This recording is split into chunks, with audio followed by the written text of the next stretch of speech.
Philippine Information Agency, Kapihan na Zamboanga. Sharing with you timely, accurate, and relevant information regarding government programs, projects, and activities. Catch us every Thursday at 4 p.m. on e-media. Buenos dias, Zamboanga! Welcome sa PIA Kapihan na Zamboanga sa SM City Minpro. Hatid sa inyo ng Philippine Information Agency, SM City Minpro, MCTV, and e-media. Mapapanood niyo ng live ang ating programa via PIA Western Mindanao Facebook page and other government agencies' Facebook pages. That includes PRO9. We are also live at Pagadian Media, Isa TV Channel 17, PCH Cable TV, and via cable televisions at MCTV and e-media. Ang Kapihan na Zamboanga program will discuss important topics that will help you make more informed decisions wherever you are. Welcome po sa lahat ng ating mga viewers, lalong-lalo na sa ating mga Barangay Information Officers Network sa buong Zamboanga Peninsula.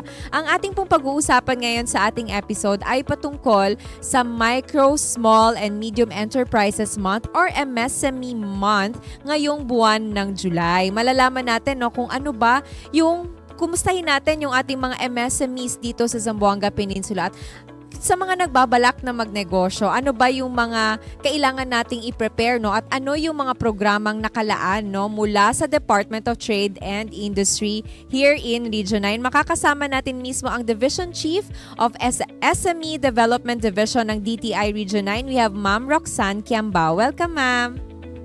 Thank you, Ma'am Myra. Buenos dias, good morning.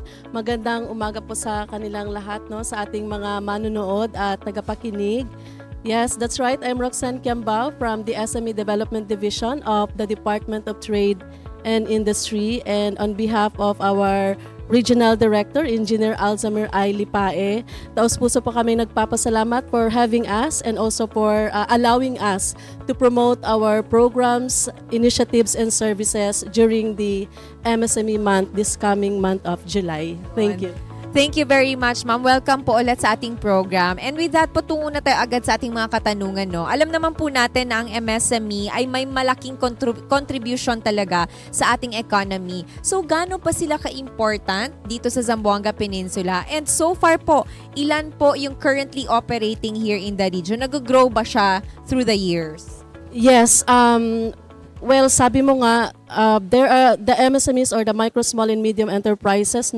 We often hear this, that they are the backbone of the Philippine economy.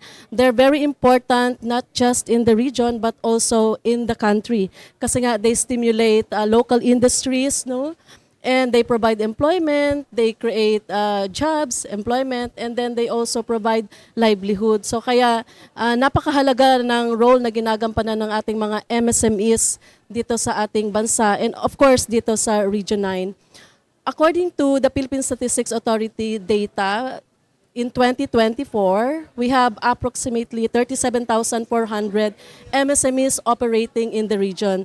That's the list of establishments that we have. And around 93% or 34,000 yung ating mga micro dyan, ng mga micro enterprises. And then yung ating mga small ay nasa mga around 6% or 2,500 medium enterprises, and then very small amount or less than 1% yung ating medium na around nasa 85 yung nasa Region 9. So our contribution to the total business establishments in the country ay nasa mga 3%. But even though malaki pa rin yung role na ginagampanan ng ating mga MSMEs in the region. So napakahalaga po nila. As I mentioned that, of course, they create jobs, they provide employment, they provide livelihood, and ayun, gumaganda ang ating ekonomiya nang dahil sa ating mga MSMEs. Kaya nga gusto din natin na magdagdagan pa yung ating mga MSMEs dito sa Zampen. Yes, it has been increasing over the years. As far as I remember, in 2022 and 2023, we only have approximately mga 33,000 list of establishments. But right now, the 2024 data, that's the latest, we already have 37,000. That's a rapid increase actually.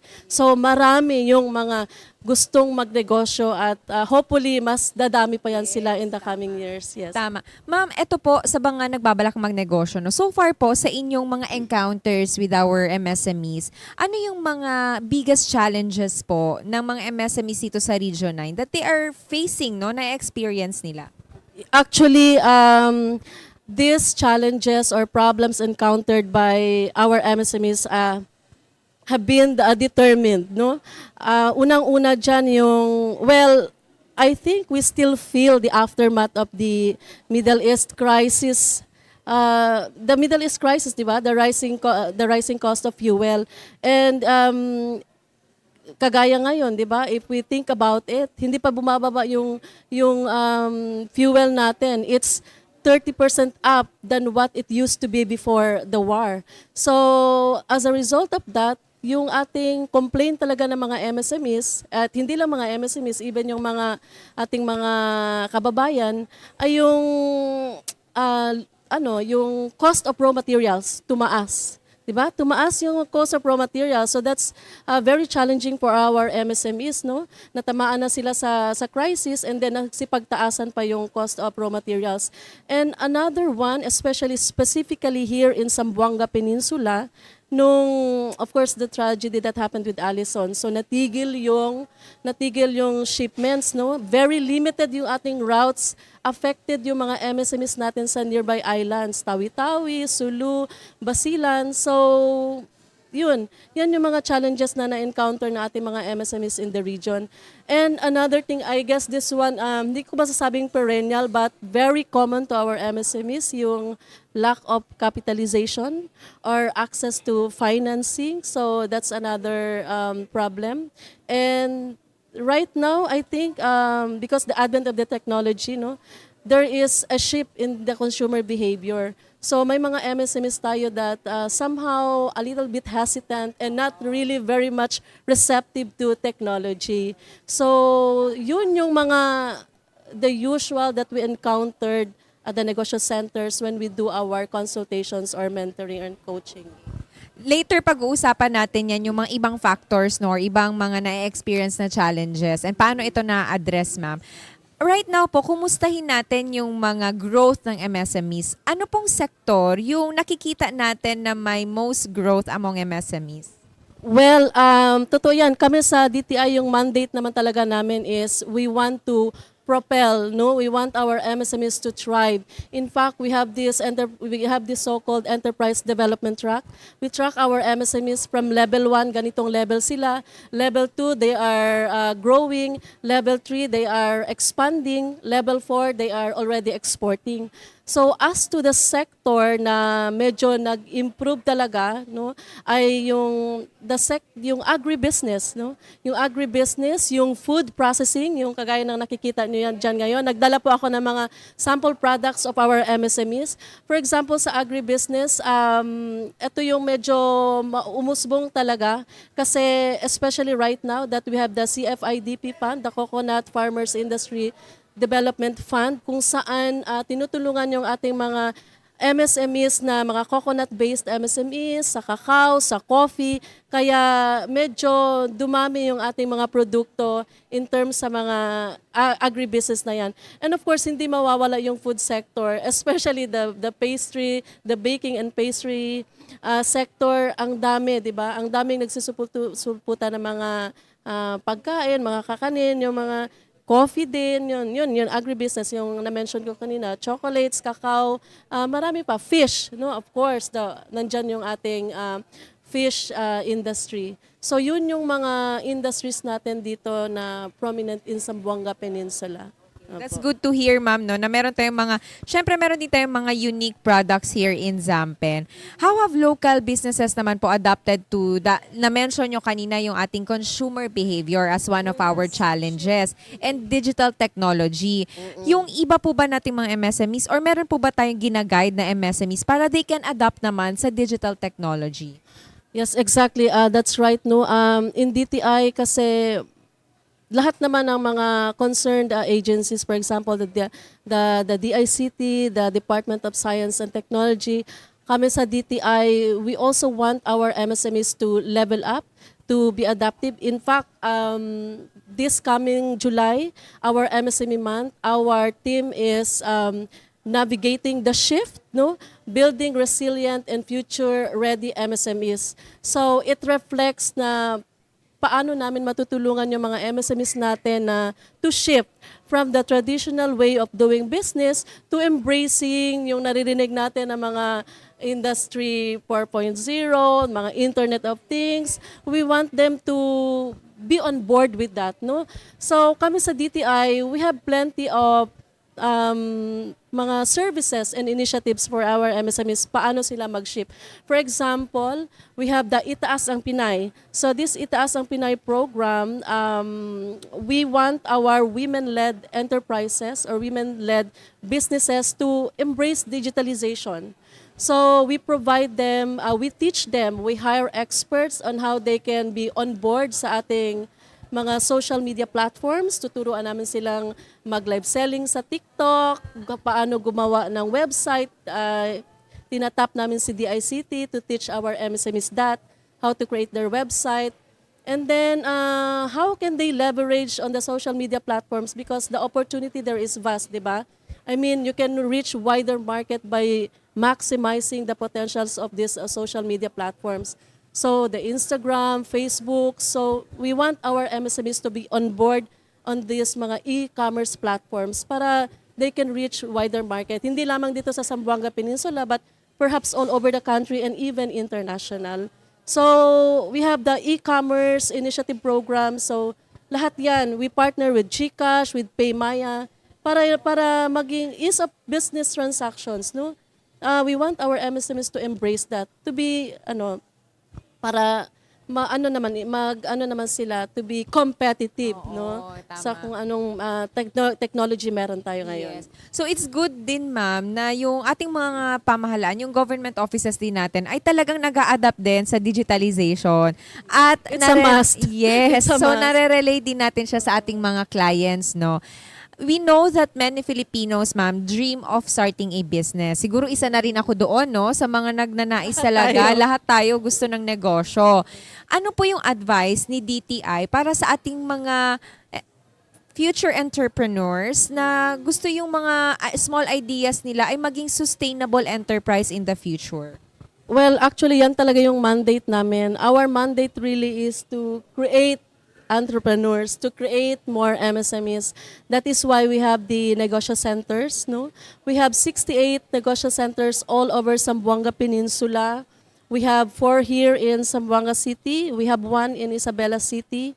We have 23 in Zamboanga del Sur, 24 in Zamboanga del Norte, and 16 complete each municipality in Zamboanga, Sibugay. Ano yung role na ginagampanan ng negosyo center? It's very important kasi it's like a one-stop shop. So lahat ng sa ating mga aspiring entrepreneurs, if you want to do a one-on-one consultation, coaching, kung gusto nyo palang mag-umpisa or nag-umpisa na kayo, lahat ng gusto ninyong matutunan or malaman about sa pagnenegosyo, maraming mga seminars at mga business advisory na binibigay namin dyan sa Negosyo Center. Sa Negosyo Center, Ma'am Myra, nandyan yung aming mga business counselors or we call them the NCBCs or the Negosyo Center Business Counselors. They're equipped and knowledgeable sa kung paano umpisahan, paano ipagpatuloy, and how to thrive in a very challenging business environment.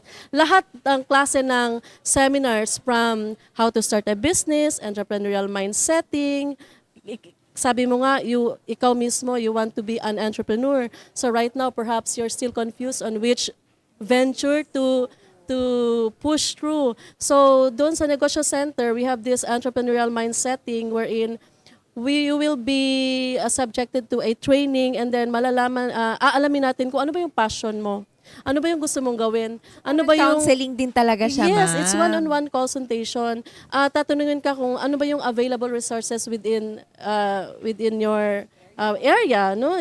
So yun. So para kasi hindi, 'di ba? I mean, hindi ka naman pwedeng basta-basta lang kasi of course that entails money and nobody wants na our money to, masayang. So, yun, yung negosyo center talaga, just go there and have a consultation with our business counselors. Okay. Ma'am, with that, ma'am, you mentioned na hindi naman lahat ng negosyo is talagang patok agad, no, when you start. Exactly. Oo. You have to fail So, many times probably. Oo. Naririnig natin yan sa mga stories even ng ating mga successful Yes. entrepreneurs. So far, ma'am, ano yung mga nanonote din natin na common mistakes ng ating mga first-time entrepreneurs?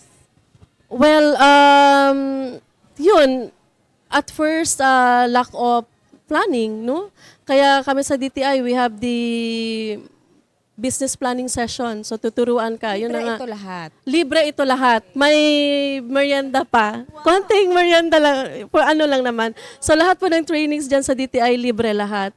So, going back to your question on why entrepreneurs fail, well, first and foremost, really, it's the planning, no? So, that's very important, di ba? I mean, if sabi nga nila, if you plan to fail, then you fail to plan. Tama ba yung mga ganon? So, planning is very important and also finding your passion or baka naman nakikiuso ka lang and it's not really your thing, no? And then eventually, because wala kang alam dyan, it's not your forte, hindi mo siya kabisado, you're not skillful to do that. So, yun, it's very important that you have to perhaps scrutinize yourself, no? Mag-appraisal ka muna sa sarili mo kung anong klaseng negosyo yung gusto mong pasukan. So, yun. Thank you, ma'am, no? Talagang nagkaroon na kami ng mga idea ngayon na actually matagal na talaga itong negosyo center. Oo, matagal na siyang na-establish ng DTI. Siguro kailangan lang natin talagang i-inform sa mga tao that it exists, no? Na open ito for everyone who are planning to conduct or to start a business. Na-mention natin kanina din po na isa sa mga challenges ng ating mga startup business is the capital, no? Yung financing. Realistically Always. ba, ma'am? Kailangan ba Sorry. talaga natin ng malaking amount of money, no, or initial investment to start a small business in this, in this generation, itong time natin ngayon? Well, ika nga nila, there is no one-size-fits-all answer to that, no? Depende naman yan sa kung anong sektor na papasukan mo. Well, to tell you honestly, yung ating mga micro, small and medium enterprises, they started with a minimal capitalization, no? So, maliliit lang naman yan. So, depende talaga sa kung anong sector ang gusto mong pasukan. Meron nag-umpisa, for example, they want to venture into food business. Unang-una, nag-umpisa lamang sila sa 5,000, 10,000, and eventually lumago. So, depende. And then, if you also want to venture yung medyo, let's say, medyo mga high-end na siguro na mga klase na mga negosyo, then yung mga restaurant, yung ganyan, yung gusto mong large kaagad or medium kaagad, then that would probably entail a bigger capitalization. Yes. So far, ma'am, yung government assistance po ba sa mga aspiring entrepreneurs, no, na may limited capital, meron po bang mga financing, no, para sa ating mga entrepreneurs? Yes. Actually, marami, no. Kami lang sa DTI, we have the Small Business Corporation or the SB Corp, no?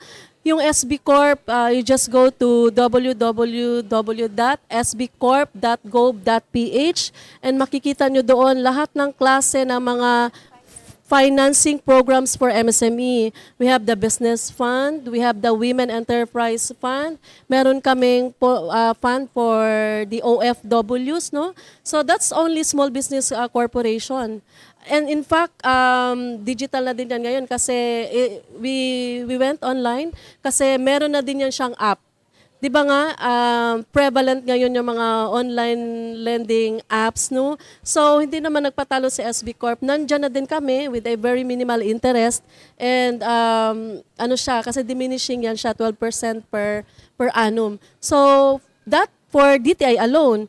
And we also have the private and the government financial institutions. For example, Land Bank, DBP, they have loans for our MSMEs and even yung mga private institutions, no? So, yun lang siguro kasi I don't know, parang medyo hesitant yung ating mga MSMEs to go check on their eligibility or what. But then again, try, explore. Kasi who knows, di ba? Kung if you think planado naman yung paglo-loan mo, no? So, why not explore and try na umutang? But then again, ma'am, no, balik tayo doon sa para hindi nga masayang yung maging investment mo, yung ilo-loan mo for your business, dapat meron muna tayong clear and yung parang maayos na idea talaga, which yun na nga, yung That's very important. oo, yung binibigay ng DTI na mga free trainings and Yes, consultations sa ating mga MSME. Tama yan. Kasi,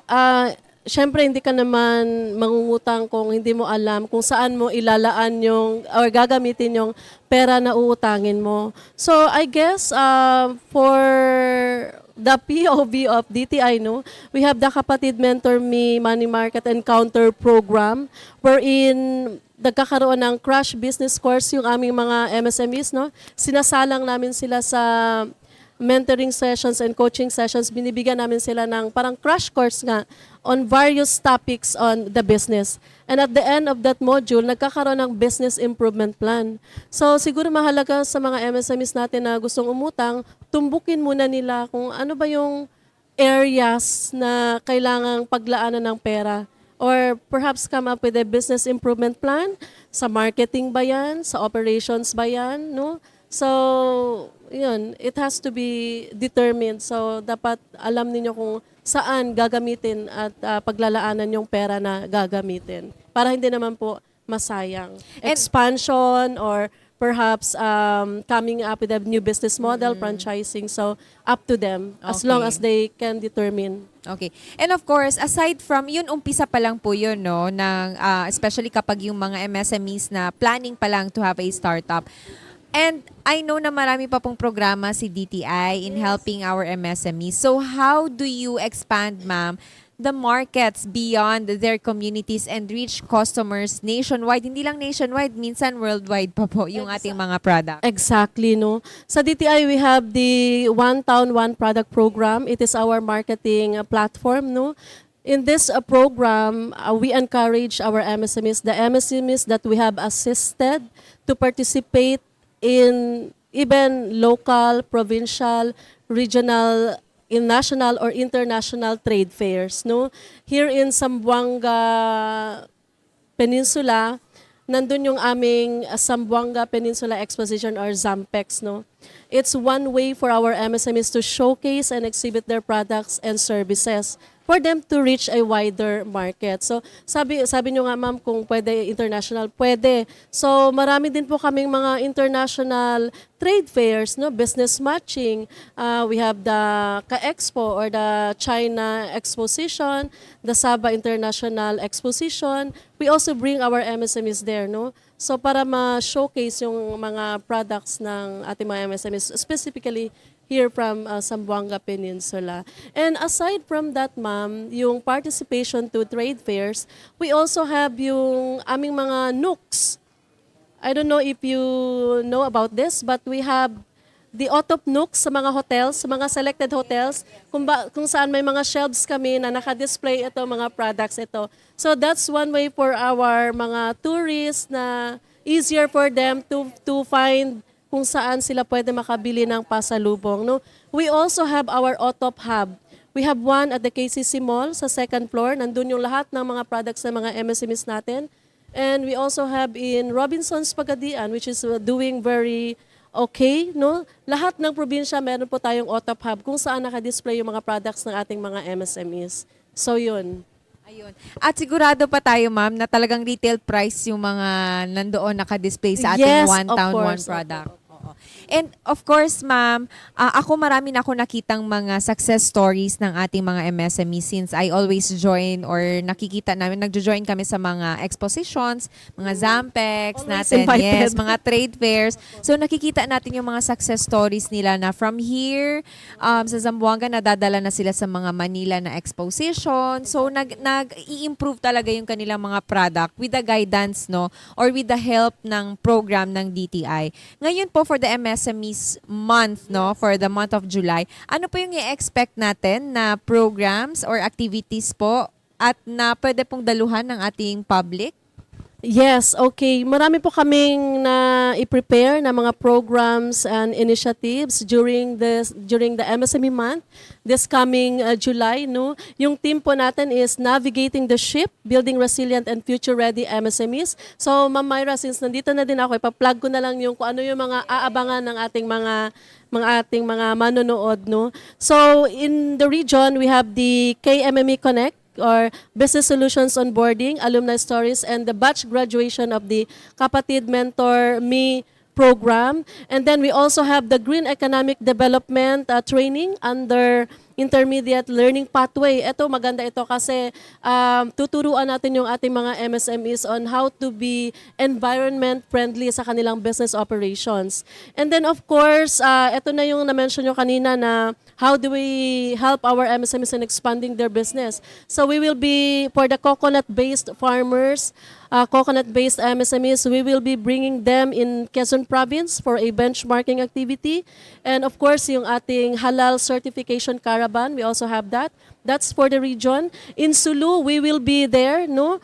We will be joining the araw ng 69th araw ng Talipaw. We will be bringing the MSME caravan of DTI in partnership with Nestle in Sulu next week from July 1 to 4. So we will be in Sulu.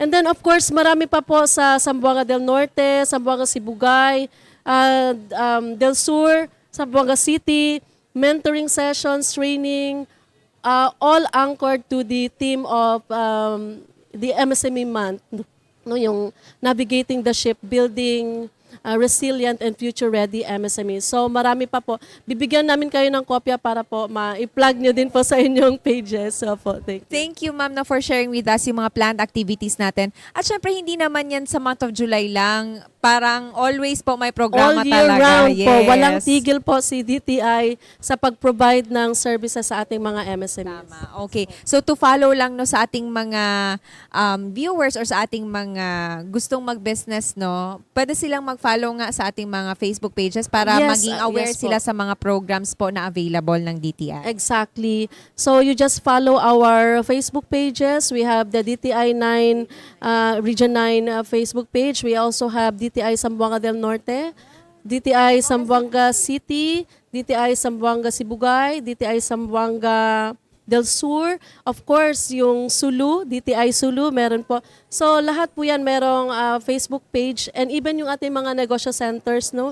May mga, for example, Municipality of Manukan, yung mga ganon. May mga Facebook pages din po yan kami. So marami, we are very visible online. Okay. So you can inquire and ask about business. Okay. With that po, ma'am, ano po yung message ni DTI, no, to share sa ating mga small business owners who continue to face economic challenges, and how are we going to encourage pa more aspiring entrepreneurs?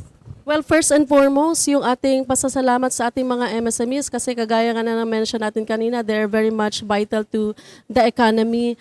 And we salute, no, our MSMEs for staying resilient despite of the many challenges that we encountered, the COVID, and then there's the war. So,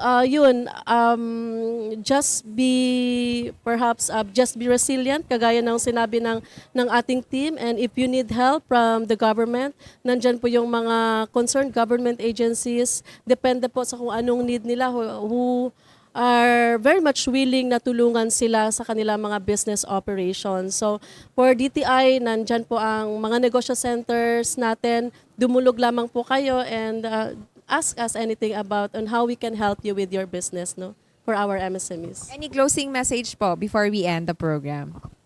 Yes, of course, sa ating mga manonood at tagapakinig, let's reaffirm our commitment to our MSMEs, no.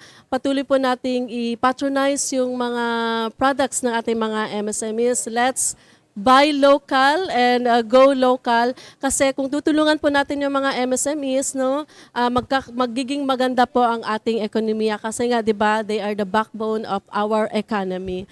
So once again, thank you all so much, and thank you, Ms. Myra, for having us and for allowing us to share the programs and services of the Department of Trade and Industry. Once again, on behalf of our Regional Director, Engineer Alzamir I. Lipae, Maraming salamat po sa inyong time. Thank you very much. Once again po, we have Ma'am Roxanne Kiambao, Division Chief of SME Development Division ng DTI or Department of Trade and Industry in Region 9. Thank you, Ma'am, for your Gracias. time. Thank you. Marami po kami nakuhang impormasyon, natutunan ngayong araw. And of course, ngayong buwan ng July po, again, we are celebrating the month of MSMEs. Kaya hanggat maaari po, let's support local. Ito po yung mga products na nakikita nyo po tulad nito. Mga produkto po ito, proudly products po ng Zamboanga Peninsula, all over Zampe, na makikita natin sa mga OTOP, yung mga OTOP hub natin, makikita natin yan. So again, let's support local products para po mas matulungan din natin yung ating mga MSMEs at mas dumami pa po yung ating mga entrepreneurs dito sa Zamboanga Peninsula. With that po, muli maraming salamat sa lahat ng ating manonood, and thank you very much to the following sponsors. We have Karimadon, Camiseta, Penguin, and Dunkin, all available here at SM City Minpro. Makikita pa po tayo sa ating mga susunod pang episode ng Kapihan na Zamboanga sa SM City Minpro. Muli po, nagpapasalamat din kami sa ating mga Barangay Information Officers Network, and salamat po sa buong PIA Kapihan na team for making this episode possible. At sa ngalan po muli ng PIA Director General Kathleen Chloe De Castro and PIA Region 9 OIC Jocelyn Alvarez, ito si Myra Espinosa. Muchísimas gracias.